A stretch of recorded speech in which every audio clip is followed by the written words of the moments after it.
આજના મનુષ્ય સંતોના બાવા ગણે બાવા છે. અરે બાવા નહીં, મોટા મોટા રાજા રજવાડા કે મહાન એ સંતોના આશીર્વાદથી કહેવાયા છે, એમને નહીં કહેવાયા.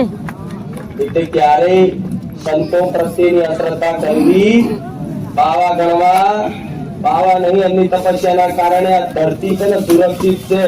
નહીં તો દાનનો પ્રલય આવી જાય. પણ એ તપ કરે છે, ભજન કરે છે.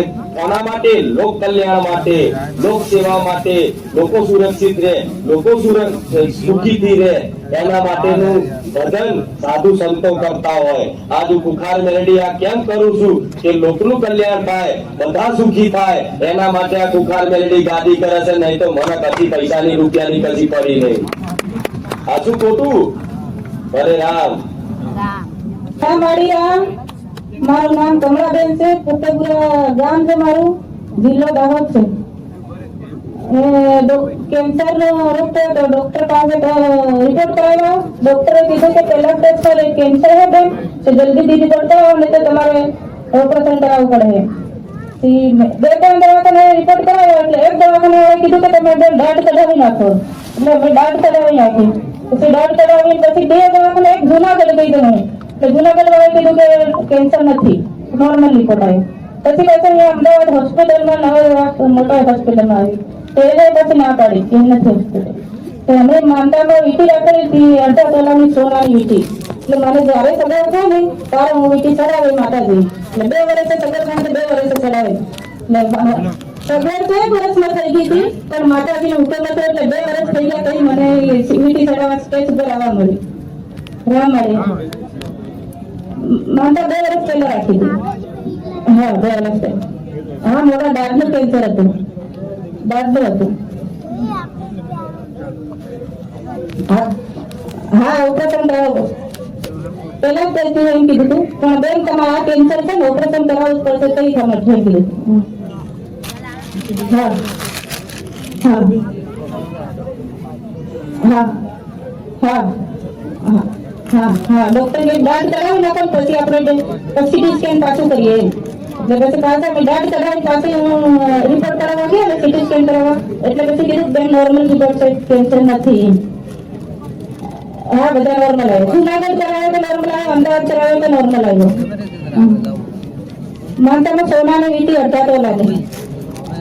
હા બે હા હા એટલે મને સારે સગવડ થાય ને તારે વીટી ચડાવે.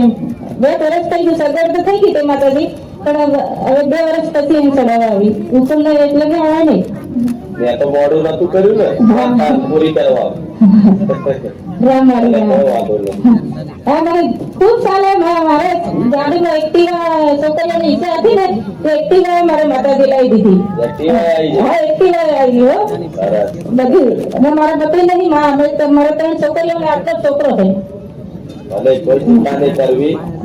મન માતાને જીવન સમર્પિત કરી દેજો મનથી. હા મન બરોબર. અને બધું મતલબ જો ભાવ ભક્તિ હોય તો આખું કહેવાય ને કાકવા સામ્રાજ્ય ચલાવવું. તમારા પરિવારમાં જોડાઈ જાવ ભક્તિ ભાવથી. કોઈ મારે જોતું નહીં કે તારી માં છે ને એટલે મને કઈ ભીખ નથી લાગતી. હું એકલી ઘરે હું રમતો કઈ ભીખ નથી લાગતી. આ છોકરી ભણવા જાય અમરેલી છે જુનાગઢ. એટલે એકલી આ છોકરા બીજા બધા કે તને ભીખ નહીં લાગતી. મેં કીધું મને ભીખ નહીં લાગતી, મારી માતાજી હરે છે. જીવનનો કોઈનો આધાર ના રહે ત્યારે ભગવાન માતાજીનો આધાર હોય. આ વાતનો વિશ્વાસ કરી અને જીવન માતાજી ભગવાનના ચરણોમાં સમર્પિત કરી અને રામ નામ પકડી લો. આ રામ નામ જપ કરશે ત્યારથી તો માતા કોઈ આગળનું ભવિષ્ય દીકરીને ભણાવવા ગણાવવાનું બધું ભવિષ્ય આ રામ નામ કરી દે. જો મારી વાતનો વિશ્વાસ આવતો હોય, જેમ કે તમારો કોઈ આશરો નહીં, તમારો કોઈ સહારો નહીં, એના માટે દયા કરી અને માતા વાત કહું છું તમને રામ નામ પકડી લીધું. આળસ આવે, મન લાગે કે ના લાગે, પણ રોજે નિરંતર લખતા લખતા લખતા થોડું વધતા ગયા ને રોજ લેસન, એક ટાઈપનું લેસન કરવાનું એટલે કરવાનું. આળસ આવતી હોય કે ના આવતી હોય, બહાર જવાનું હોય કે ના જવાનું, પણ રોજે રોજ કે રોજ 5 પેજ કે 2 પેજ લખવાના આટલું રોજનું નક્કી કરી લેશો ને તો 6 મહિનામાં તમારું આખું જીવન પરિવર્તન ના થઈ જાય ને તો જાહેરમાં આવીને માઇક લઈને બોલજો કે આ ખુખાર મેલેડી છૂટી છે એવું બોલજો, આટલી ગેરંટી આલું. પણ આ મારી વાત પકડી લેતો, ગેરંટી આલું છું આ વાતની. આ જાહેરમાં એવું કહે કે માતા છૂટી છે, પણ ના બને પટેલ મારા ભગવાનની નામની મહિમા એવી અપાર છે. પણ લોકો સ્વીકારું નહીં ભક્તોને, તો મને દયા આવે છે. પણ આટલો સીધો સરળ માર્ગ રોજ રાડો પાડી કહું છું, પણ ભલે